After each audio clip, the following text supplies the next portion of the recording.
안녕하십니까, 문틀란TV입니다. 법무부 징계위의 윤 총장 중징계 결정문은 페이지 분량으로는 120쪽이지만 기존에 공개됐던 15자리 요약본과 실제 내용에서 별 차이가 없는 것으로 나타났습니다. 징계 결정문 120쪽은 요약본에다 심재철 등 이 사안과 관련된 이들의 진술서가 첨부된 수준이라고 머니투데이가 21일 보도했습니다. 요약본이 언론에 공개된 후에 많은 법조인들은 추측이 대부분일 뿐 명확한 근거가 뒷받침되어 있지 않다는 비판이 많았는데, 원본에도 요약본에 부실함을 채워줄 새롭다고 볼만한 근거는 없는 것으로 나타난 것입니다. 결정문 페이지만 늘어났을 뿐 요약본 내용과 별 차이가 없다는 것은 감찰과 징계가, 그 절차는 물론 사유에 대한 조사가 제대로 이루어지지 않고 무리하게 졸속으로 진행되면서 나타난 필연적인 결과라 할 수 있을 것입니다. 매체는 이와 관련해 사실상 요약본 내용이 징계 이후의 전부라 할 만하다는 윤 총장 측의 반응도 전했습니다. 부실한 절차에다 근거까지 제대로 갖춰지지 않은 사유가 법정에서 힘을 발휘하기 어렵습니다. 한나라의 검찰총장을 겨냥해 6가지나 사유를 들어 중징계 결론을 내렸으면서 각종 진술서 등을 다 포함해 그 분량이 120쪽에 불과하다는 것도 제기됐던 사유가 6가지나 되는 것을 감안하면 사실 크게 적은 분량입니다. 그런데 그 적은 분량도 실제 내용에선 15쪽에 다 들어있고, 나머진 심재철 법무부 검찰국장이 낸 진술서 내용이나 징계위에서 나온 증언 내용이 포함됐기 때문이란 얘기인데, 절차와 조사가 제대로 이루어졌다면 그 분량은 이보다 훨씬 많았을 것이나 그런 절차와 조사가 제대로 이루어지지 않다 보니 징계 결정문에 담을 내용도 크게 부족할 수밖에 없었고, 그 내용도 추측이 대부분을 차지하는 이런 결과가 나온 것이라 할 수 있습니다. 양쪽으로나 내용적으로나 부실한 이런 자료를 갖고 법무부 측이 검찰총장 정직 2개월 처분의 이유를 법정에서 제대로 설명하긴 어려울 것이 전망됩니다. 이날 머니투데이 보도 중에 또 하나 눈에 띄는 것은 120쪽 결정문 작성 시간이 이례적으로 짧았던 것을 두고도 뒷말이 나온다고 보도한 내용입니다.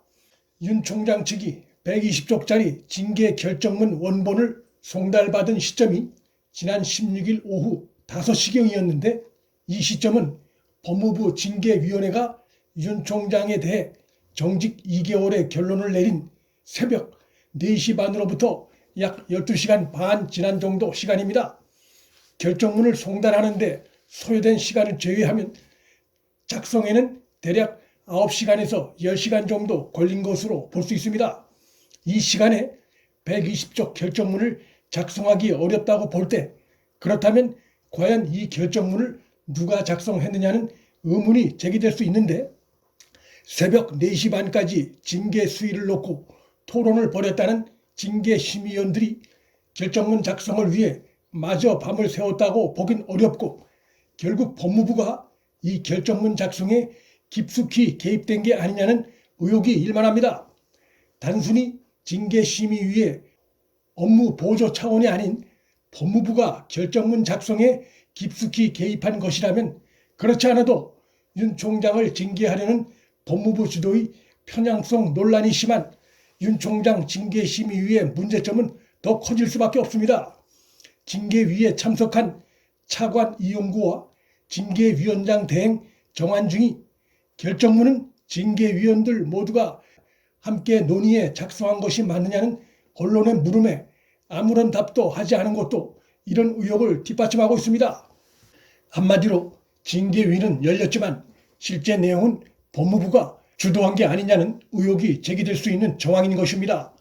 한편 윤 총장 측 변호인은 이날 징계위의 정직 2개월 의결 과정에 현행 공무원 징계령에 위배되는 중대 흠결이 드러났다는 내용의 충격적인 서면 자료를 행정법원에 추가로 제출했는데, 그 내용이 이번 행정법원 판결에 중대한 영향을 미칠 수 있다는 전망이 나오고 있습니다. 공무원 징계령 15조 1항은 해당 징계 등 사유와 관계가 있는 사람은 그 징계 등 사건의 심의 의결에 관여하지 못한다고 규정하고 있습니다. 또 징계령 5조의 3에 의하면 15조에 해당하는 인물이 징계위원으로 위촉될 경우 징계를 주관하는 국무총리 혹은 행정기관의 장은 의무적으로 해촉해야 한다고 명시되어 있습니다. 심재철은 추미애 측의 윤 총장 징계 추진의 핵심 사유인 소위 판사문건 제보자이고, 신성식은 윤 총장에 대해 제기된 6가지 사유 중의 하나인 소위 채널A 사건 관련해 피의자로 특정된 인물로서 이 둘은 현행 공무원 징계령에 따르면 명백히 징계심의위원 자격이 없는 자들입니다. 징계심의위에선 윤 총장 측이 낸 이 둘에 대한 기피 신청을 재척 사유가 있는 자들이 포함된 징계심의위에서 표결을 해 기각을 했는데, 그 과정도 불법 부당하지만 그 결론도 어디까지나 징계심의위 차원일 뿐이고 상위 법령인 공무원 징계력에 어긋나는 명백한 위법 행위인 것입니다. 이것은 사실 법 이전의 상식적인 문제이기도 합니다. 심의 개최 이전까지 윤 총장을 비난하는 언행을 보인 이들이 모여 윤 총장 징계 심의를 위한 중립적이고 공정한 기구를 구성했다는 말 자체가 어불성설입니다. 징계위에 이르기까지의 감찰의 절차도, 제기된 징계 사유의 근거도, 징계심의위원 구성도, 징계심의 진행 과정도 모두 중대한 문제점이 제기되어 있는 상태입니다. 행정법원의 집행정지 소송에서 법과 상식이 살아있다면 윤 총장 징계 과정에서 드러난 모든 무리수와 불법 부당함들이 지적될 것이고, 그로 인해 굳어진 것이 바로서는 즉 윤 총장에 대한 직무정지 2개월의 집행을 정지하는 결론이 나올 것으로 전망됩니다. 문틀란TV 여기서 마칩니다. 구독과 좋아요, 방송 공유는 방송 제작에 큰 힘이 됩니다. 시청해 주셔서 감사합니다.